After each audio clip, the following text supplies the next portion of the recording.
Hello, welcome back to my channel. My name is Kelsey and today I'm going to read the final books I need for our fantasy bingo.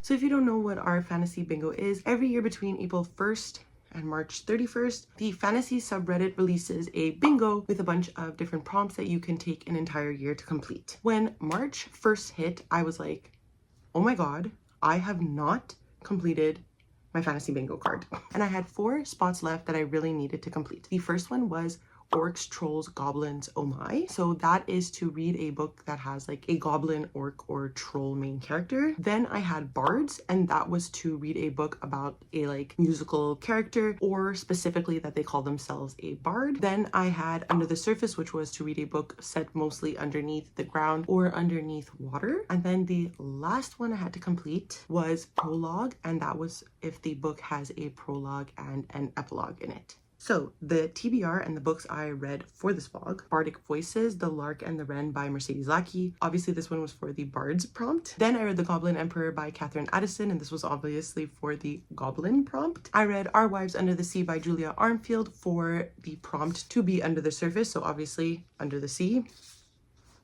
And then finally, for prologues and epilogues, I read Empire of the Wild by Sherry Demeline. So I will take you back to Kelsey 1 week ago when I started on my journey of reading these books.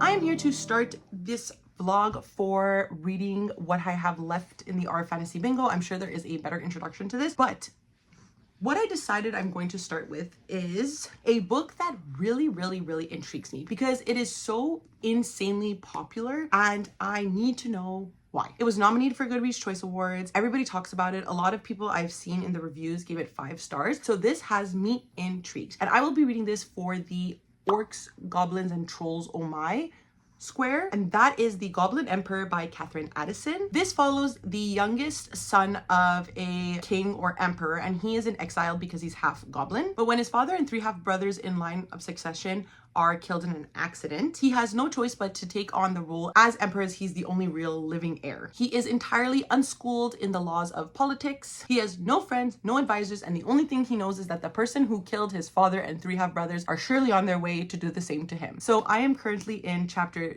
2. I haven't read much. I'm only 10 pages in. But honestly, the first chapter like made me giggle a little bit. It was kind of funny. So I'm very into whatever this is going to be. I hope I love it as much as everybody else. So this is just to let you know that I am starting it today, and I will come back to you probably when I've read about 100 pages or so. Hello, so I'm here for an update because I got about 110 pages into The Goblin Emperor, and that is about chapter 10. And so far all that we've really done is just establish Maya as the new Goblin Emperor. So he's entering this castle where he's not particularly liked. From what I understand, he has a different mother from the Empress, and therefore he was banished away. He meets the people who will be helping them. So one of them is Sevet, and I really like him. He seems so sweet and like such a little golden retriever, like helper boy, which I'm really into. I like that Maya has at least one comrade in this castle. I think he needs one. He's also very naive as to the court politics. That was in the description, but you definitely see it in the book. He goes to Sevet a lot to ask him for advice on how to handle a given situation,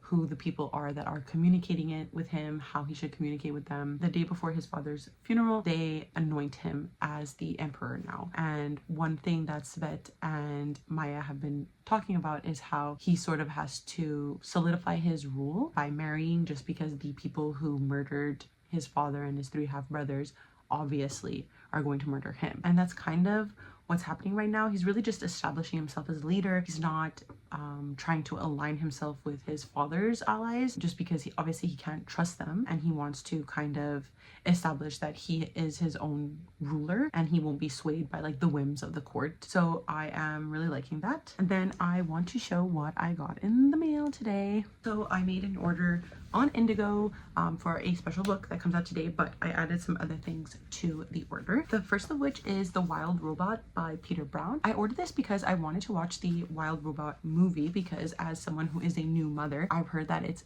absolutely devastating for moms and I would really like to cry. Then I found out that it was a book, and I tend to enjoy books more than movies, even though I want to get into movies this year. So I think I'm going to read this, cry about it, and then watch the movie and cry again. Then I also purchased this gorgeous box set of The Hunger Games by Suzanne Collins, just because I love The Hunger Games so much, and all I have is like the original paperbacks. I wanted to show these like gorgeous new paperbacks.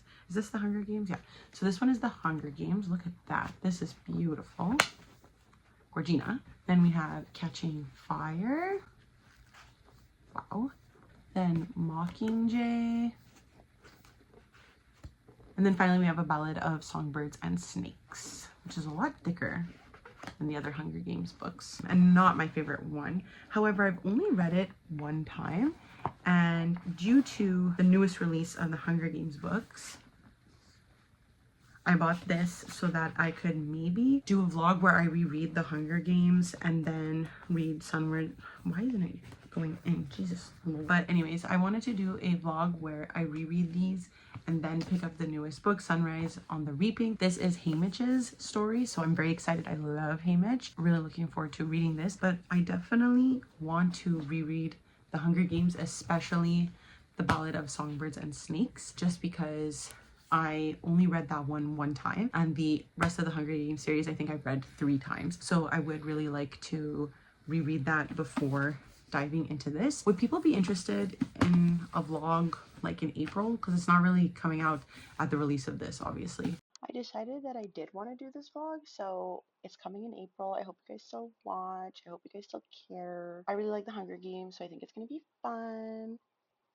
Okay, bye. But yeah, that's it. So I'm going to go back and continue reading this. I will probably edit a vlog either tonight or tomorrow while also reading this. I'm not 100% sure what my plans are for tonight. But anyways, see you. Hello. So I wanted to give a quick update for The Goblin Emperor by Catherine Addison. I am now pretty much 50% of the way through at page 245, chapter 19, and I am enjoying this. I think that the first half of this book, so parts 1 and 2, have definitely been very, very political. I would almost argue, as someone who likes political books, I thought a little too much political. Part of this is because obviously Maya is a character who entered the throne without really knowing anything, so a lot of things are being explained to him and a lot of things are having to be done to really solidify his position as the goblin. What I'm really appreciating about this aspect is that we are seeing Maya as a like good ruler. He's someone that is trying to be a better emperor than his own father, and you really see that in the dynamics that he has with a variety of people. So we see how respectful he is towards his soldiers, towards his servants, and his servants and soldiers have even told him like he cannot be this way because it is weird to the goblin society that he is being kind to the people around him. But he's just genuinely a kind person and cares about like how they feel and what they value in life. And the same could be said for his relationships. So obviously, in order to solidify his throne, he had to be thrown into a marriage, and he's trying to get to know the girl and be kind to her and ask her what she wants, but she herself is very like thrown off by this and is coming off very mean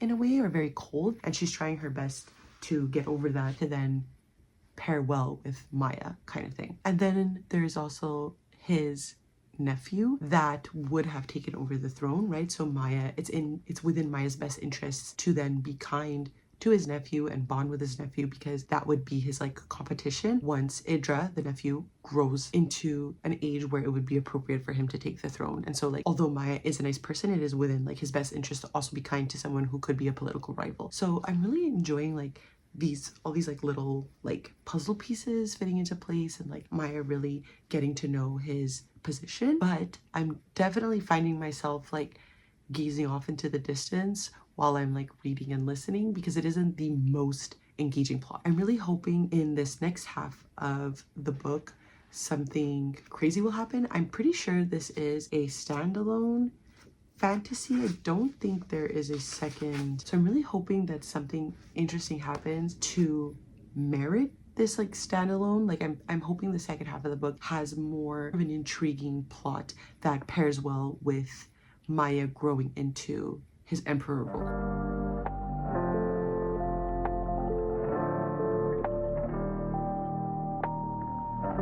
So I'm currently on page 310 and I don't really have anything to really update. Like, there is a lot of plot because Maya is coming into his own and learning how to be an emperor. But like the most exciting thing that happened was that he got kidnapped.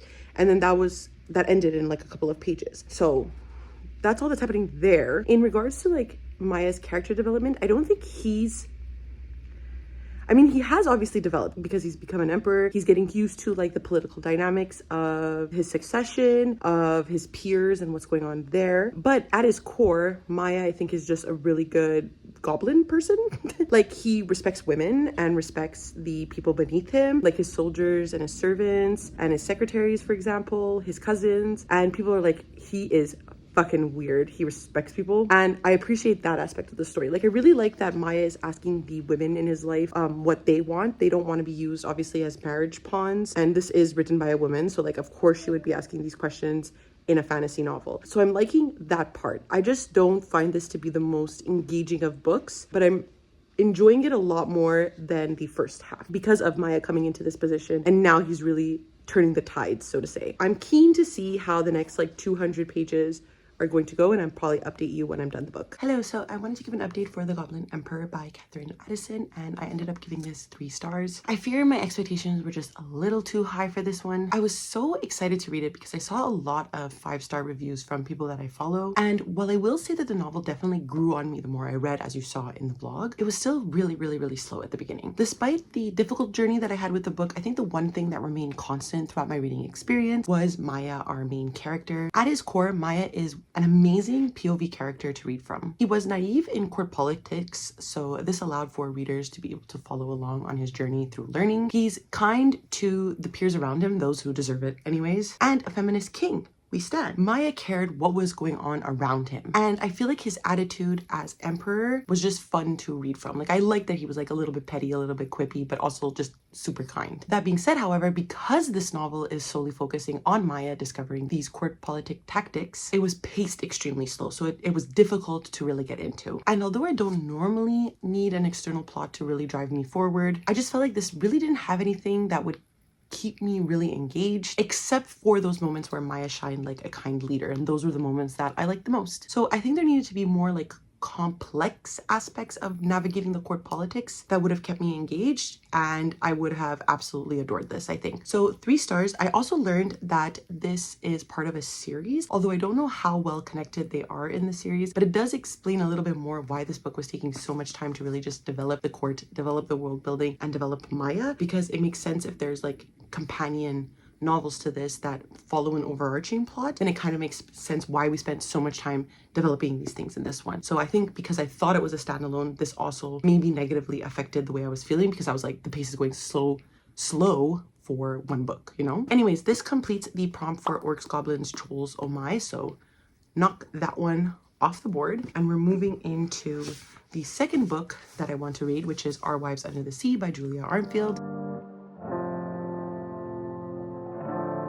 This follows a woman whose wife comes back from a like sea navigation. So whatever happened in the vessel and whatever the crew was supposed to be studying before they were stranded, Leah has carried part of it with her onto dry land and into their home. As Miri searches for answers, desperate to understand what happened below the water, she must face the possibility that the woman she loves is slipping from her grasp. So I've heard that this is really beautiful. It is also a like 5-star prediction for me. So I will be reading this in order to tackle the under the surface prompt. So I'm going to start this right away, and I will come back to you once I have something to say. Hello, so I just got to page 70 of Our Wives Under the Sea, and it's reading very quickly. I'm really enjoying it. I really like Julia Armfield's writing style. It's very simple yet like lovely. I'm just enjoying the overall reading experience. The story is quite quiet so far. We are moving between different chapters. So half the chapters are from Miri's perspective in the present, and Miri's talking about how Leah has come back from this trip, a trip that she's gone on many times with this place called the Center. She came back and she feels really different. So this is really reminding me of like Annihilation by Jeff Vandermeer. So she's speaking on how Leah has come back very different, very weird. They are having like marital problems because of this, and Miri just doesn't know what to do. She doesn't know what's wrong with Leah, but she just knows that Leah's different this time around. Between these chapters, we get Leah's perspective of the like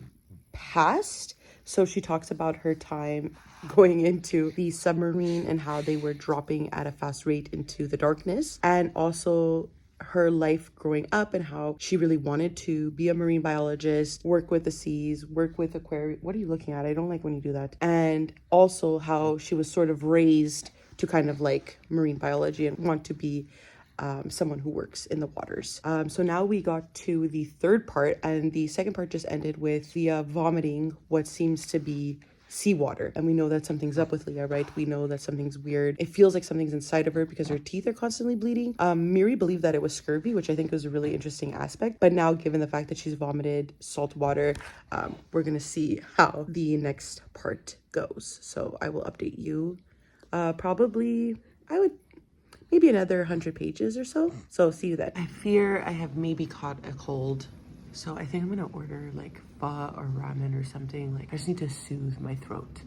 I think I'm gonna order pho. I think I'm gonna watch while I eat pho the latest episode of Yellow Jackets because I don't watch it on Fridays and Saturdays. I just have to know what's going on with the frog scientist. If you watch Yellow Jackets, please talk to me in the comments about it. I'm obsessed with Yellow Jackets. I've never had more of an ADHD fixation on something like this in a while. Maybe like books count, but like other than that, Yellow Jackets. Please let me know if you watch it.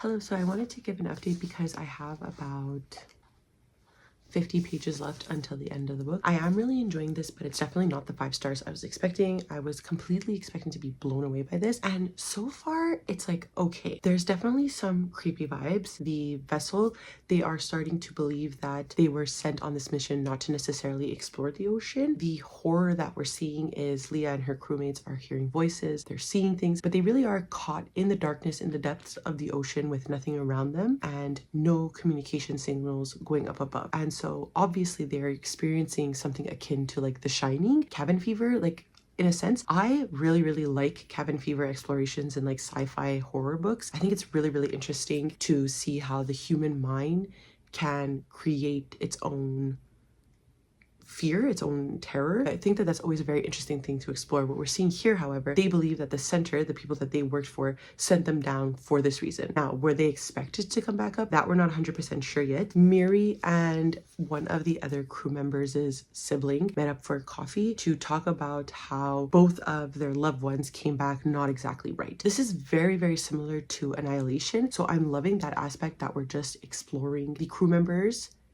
and in their like ripe state, and then their family members dealing with these repercussions. What could be wrong with them? Leah is like having salt water fall out of her body at all times. I'm very keen to know what the last 50 pages are going to be. Maybe it'll bump it up to a 5 stars, but I'm definitely expecting this to finish this within the next like half an hour.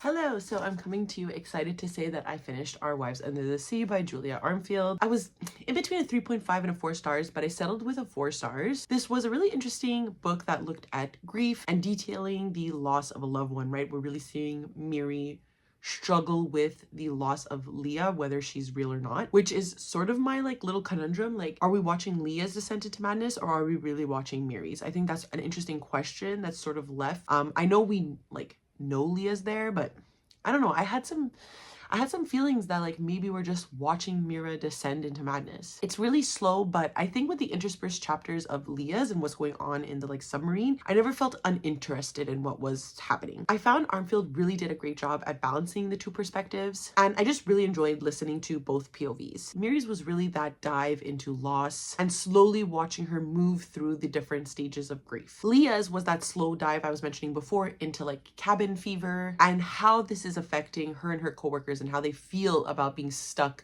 inside this submarine with no vision of what's happening outside, no understanding of why they've been thrust into this task, and you slowly see it eat them away. Armfield moves through these like moments of sadness and horror in a really expert way, especially towards the end when you're just watching Miri watch her wife dissolve into nothingness. Her prose was also really beautiful, and I loved listening to the narrator like move between these words. The ending really got me, and I know I'm going to love what Armfield publishes next. So I'm definitely really happy that I finished this today. And of course, this completed the Under the Surface prompt, so we get to knock that one off the R Fantasy Bingo. And really quickly, because my kid woke up from his nap, I'm going to start Empire of the Wild by Sherry Demeline. This is for the prologues and epilogues little thing. I'm just gonna go see him and we'll come back together. So he's currently in his little bouncer. I'm gonna take these brief 5 minutes to be able to talk about Empire of the Wild. This follows a woman who is hungover one morning in a Walmart parking lot, and she's drawn to this like tent that has a charismatic preacher there. And the charismatic person has a very familiar voice. He sounds like her missing husband, Victor. But this man insists he is named Reverend Eugene, and he is on a mission to bring this native community to Jesus. So the woman, Joan, sets out on a journey to kind of save her husband. This is inspired by the Metsi story of the Rougarou, who is a werewolf-like creature that haunts the roads and woods of the Metsi communities. I have read from Sherry Demeline before, and she has written one of my favorite books, which is The Marrow Thieves, and I really loved that book, so it inspired me to pick up, as I do, all of this author's works and then never pick them up again because I'm scared that they're never going to be as good as the story that I read from before. And I hate that I do that, so I'm making amends. I bought this in 2019, I believe, like right when it was published. Like I said, I will be reading this for the prologue and epilogues prompt, starting this now, and I will update you probably when I'm like maybe 100 or so pages into the book. Hello, so yesterday I started Empire of the Wild by Sherry Demeline, and so far I'm really enjoying it. I love the writing style just because I absolutely love the way Sherry Demeline writes. It's very raw and real, but still like kind of prosy, which is exactly the middle point that I love to read from. I have gotten 50 pages in, so I'm on chapter 4. I'm sorry if you hear my washing machine. I'm sorry if you hear the sterilizer for my son's bottles. I'm sorry if you hear construction. I'm pretty sure there's a fucking Airbnb above me because there always seems to be new people moving in all the time, and there's always renovations, there's always constructions, they're always fucking tapping on these fucking floors. I'm tired of it. So what we've seen so far in the book is what we've seen in the preface. So we have our main character, Joan, and she's sort of struggling since her husband, Victor, has disappeared. She doesn't know where he is. Nobody knows where he is until one day she is sort of drunk in a Walmart parking lot, and there's this like tent where a preacher is giving a sermon. So what we're seeing is very much this insertion of Christianity specifically in Native communities, which is something obviously that happened in North America, but my main knowledge is from Canada, and specifically the like residential schools where children were taken from their homes and put into these schools in order to convert them to Catholicism. And so we have this preacher giving a sermon, and when Joan goes in, she sees that this person is Victor, or at least he very much resembles Victor, but she's sort of like, that's him. The Reverend is very confused. He does not recognize her at all. She realizes that he doesn't recognize her at all, and he's sort of like, let me make you chat with my boss Hosier. It wouldn't be Hosier, he would never do such a thing. Heiser. Obviously we get a creepy vibe from Heiser, and then we get a perspective chapter from Heiser, and I see that this Reverend is obviously Victor, but he has been taken by Heiser. His memories are removed. He doesn't know what's going on. He truly believes he is a reverend. Heiser is taking these people from Native communities and using them to convert other people to Christianity. So I think this is going to be a really interesting discussion on obviously the insertion of Christianity into Native communities. I'm very interested to see where this goes because obviously Joan is going to save him. Like she, I think, is not convinced that this man is Victor, but she does understand that he doesn't know who she is. So she's sort of taking it upon herself to like save him. That's where I think the plot is going. I'm very interested in it because obviously it follows like a like werewolfy type of creature that haunts the roads and the woods of the Metsi communities, like I mentioned in the synopsis. It is quite short. I'm hoping to finish this today so I can start my final book for this vlog, but I also need to film my April TBR, not right away after this. I definitely want to read a bit, but soon. Hello, so I am currently another 100 pages in, so I'm at about 155, and I'm really loving this. I think it is very engaging. We're learning a lot about the tales of the Rougarous, how it affected the Metsi kids, what they learned about, and also how it is affecting their community currently. There's obviously discussions on colonialism, the way that Catholicism, Christianity sort of inserts itself in these communities that have already experienced colonialization, and how it uses their already spiritual beliefs in a more negative way. What we're seeing here is that Victor is his personality or his spirit is still around and still trying to communicate with Joan. We got a really like kind of spooky dream sequence, which I thought was really interesting, and how the Rougarou has affected Joan's husband Victor and how it is affecting their community in the form of this white man, I think is very, very fascinating. Obviously, I knew Sherry Demeline was going to hit. She always does. I'm going to continue reading this. I'll probably update you before I finish, or maybe not. I don't know. We'll see how I feel. Been craving a bean salad. Hello, so I wanted to do an update for Empire of the Wild by Sherry Demeline, and I have to say I gave this a 5 stars.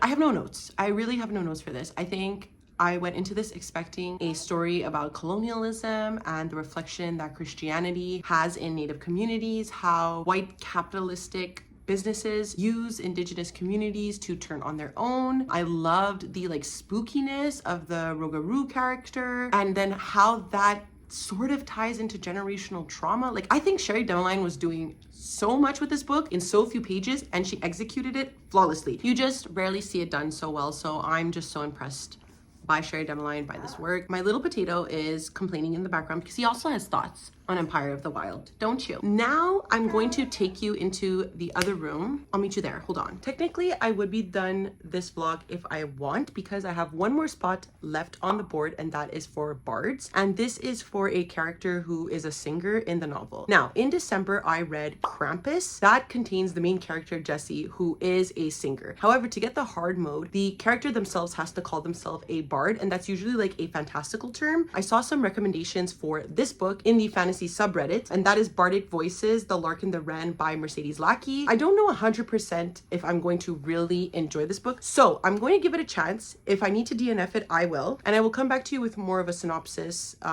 once I decide if I'm gonna stick with this or not.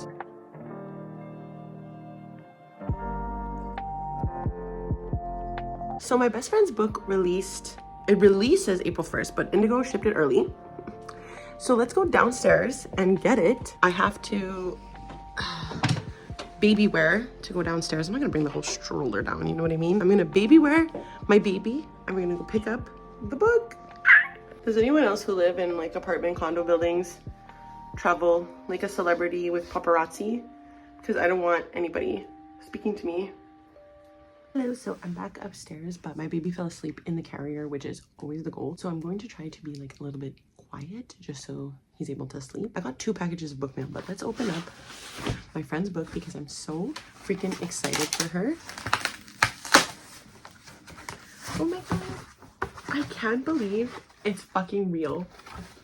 So this is Slow Down, Enjoy Life by my friend Stephanie Zito, and it's a like self-care book with like tips and tricks on how to like obviously slow down and enjoy life. Practical guide to simple, sustainable, life-changing self-care, filled with expert advice and whimsical illustrations from Stephanie Zito, the creator of Self-Care Spotlight. This book will take you on a journey toward deeper well-being, all while deconstructing, destigmatizing, and dispelling common misconceptions about mental health. I'm like literally shaking because I'm so excited for her. My cutie! Oh my god. Anyways, I'm gonna take a million pictures with this. I'm so happy for her. I literally want to cry. I also got an order from a local manga bookstore. Due to the tariffs that Donald Trump is implementing into Canada, a lot of independent bookstores in Montreal will be affected, because not only are the tariffs going to add 25% onto goods, we also have the highest taxes in Quebec. So we have a 15% tax on everything as well. So by adding tariffs onto that, we are looking at almost 50% increase on books, which is crazy. So anyways, I'm doing my best because I am financially capable to support local bookstores. I got this from Otaku Lounge. That is an independent manga bookstore here in Montreal, which is really exciting. So if you watched my last 24-hour manga vlog, I caught up on a couple of series, so I wanted to buy the next installments. This is The Promised Neverland Volume 3. Then I have Spy Family Volume 4.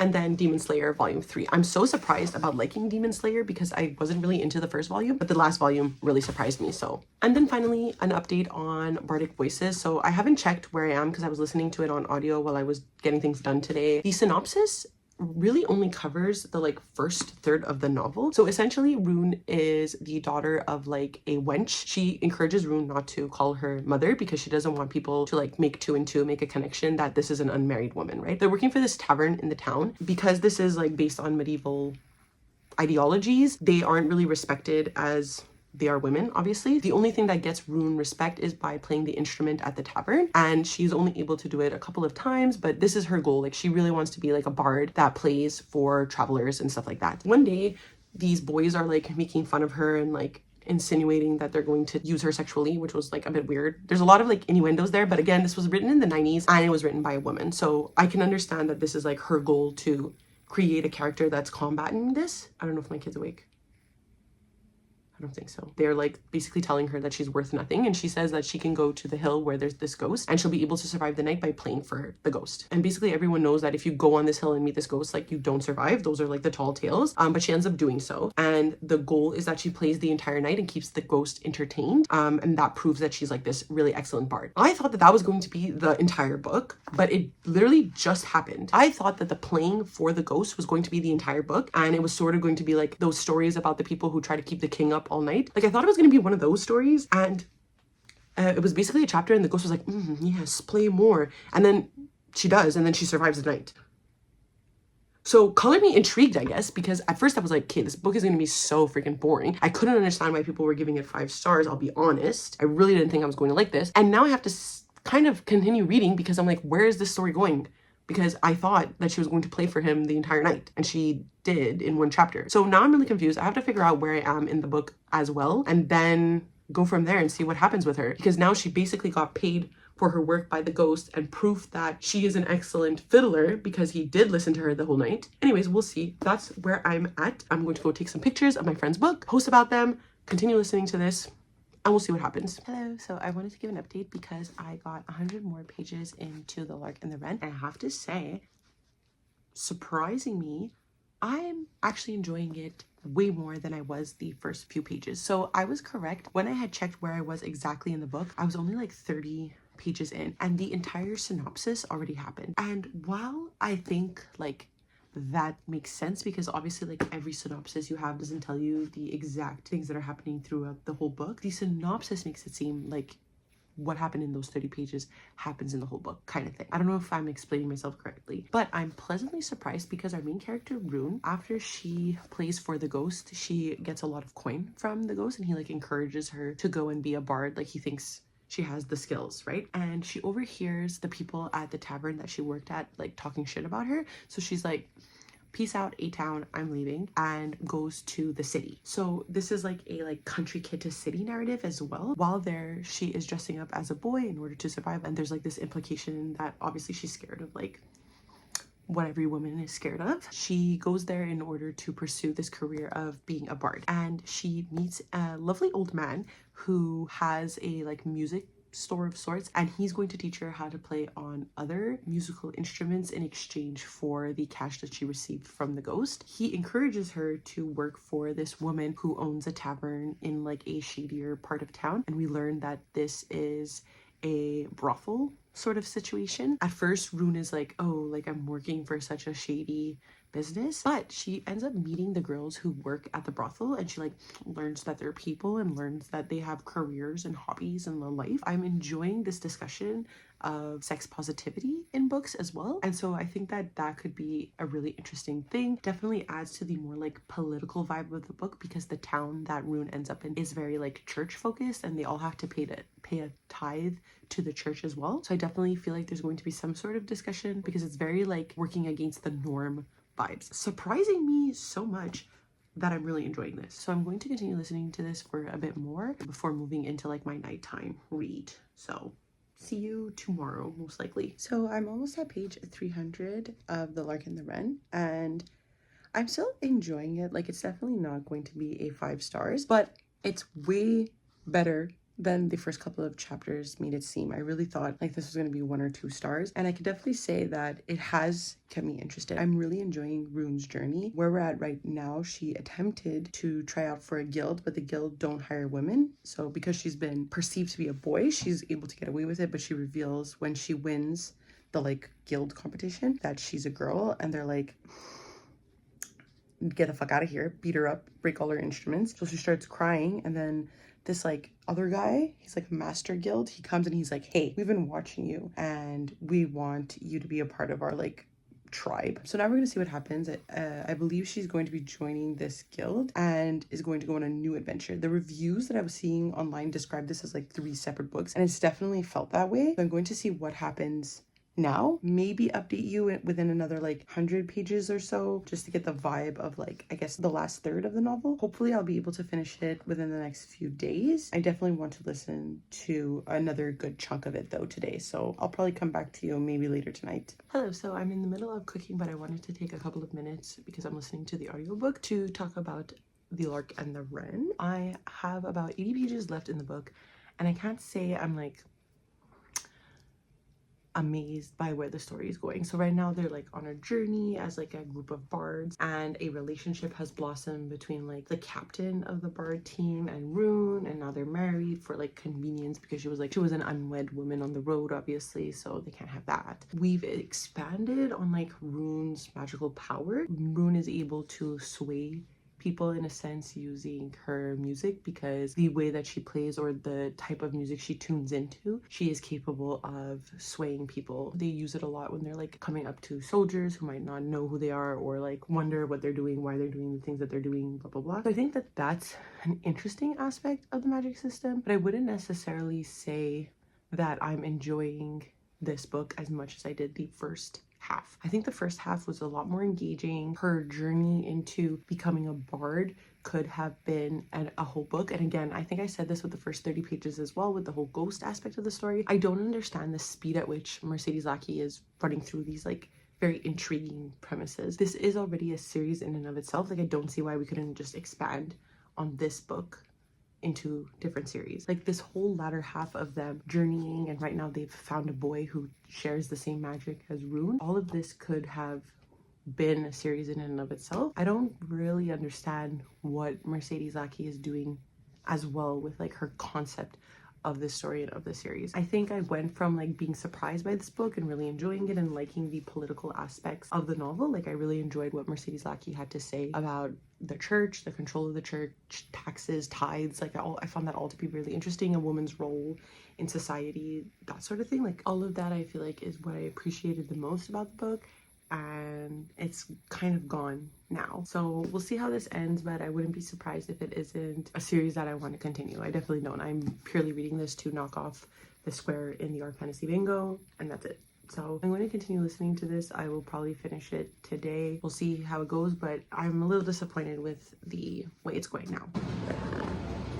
Welcome back to the end of the vlog, where I can finally say I finished The Lark and the Wren by Mercedes Lackey, and this took me on a journey, let's just say. So unfortunately, we are ending the vlog on a bit of a sour note, because I ended up giving this a 2.5 stars, because my reading experience, and I think this was pretty clear in the vlog, was definitely a roller coaster with this book. The novel really feels like 3 novellas into one, and I think that that's what made the pacing feel so disjointed. The synopsis doesn't provide, as I mentioned, like a really accurate description as to what this book is and to set up appropriate expectations. The synopsis talks about the ghost and her taking on this challenge to go up to the hill to take on this ghost, and that just really doesn't have any important relevance by the end of the book. I got over that, as you saw, once our main character Rune entered the city and was dealing with a different sort of people.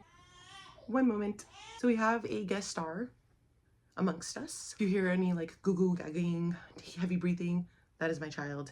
He's chilling with me. As I was saying, Lackey provides, I think, really interesting commentary during that part. We're looking at discussions on gender representation, church control, class injustices using taxes and tithes. I was just really surprised and impressed at where this novel was going by this point. And I was even starting, you saw me start to really enjoy this book. But then the story changed again, and it became like this love story that went way too fast in my opinion. And then again, it turned into this political plot involving like a secret son of the king once they met another character. And I was just like, I couldn't believe I was reading the same book that has synopsis about a girl going onto a hill with a ghost. I feel like each third of this novel could have been its own book. It would have made it, I think, feel more cohesive, because it does feel more like a series rather than its own entire story. I wish I could have enjoyed it more because that first third was stellar, but it didn't give what I thought it was giving.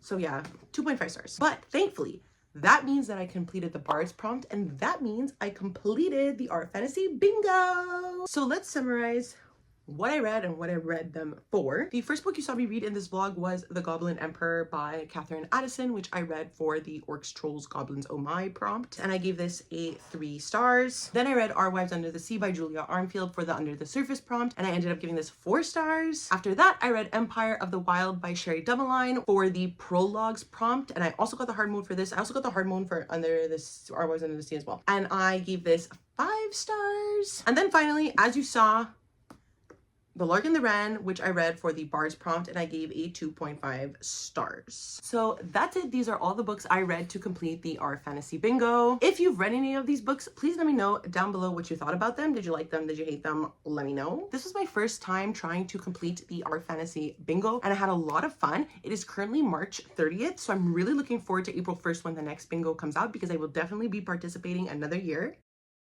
If you participated in the last Art Fantasy Bingo, what was your favorite book of the year? Let me know, and if you're participating in the next one, also let me know. But that's it. If you would like to follow me on my reading journey, I always leave a link down below to my Twitter, Goodreads, and Instagram if you would like to follow me there. As I've been mentioning with every video in 2025, social media is being controlled by oligarchs and billionaires, and it makes me really uncomfortable, and I don't like it. But if the links are down there, you can follow me there. If they're not, they're not. And of course, because it is the end of the video, please do not forget to like, subscribe, and ring the notification bell. It does wonders for my channel, makes me feel really good. And that's it. I never know how to end these things, so I will see you next time. Okay, bye!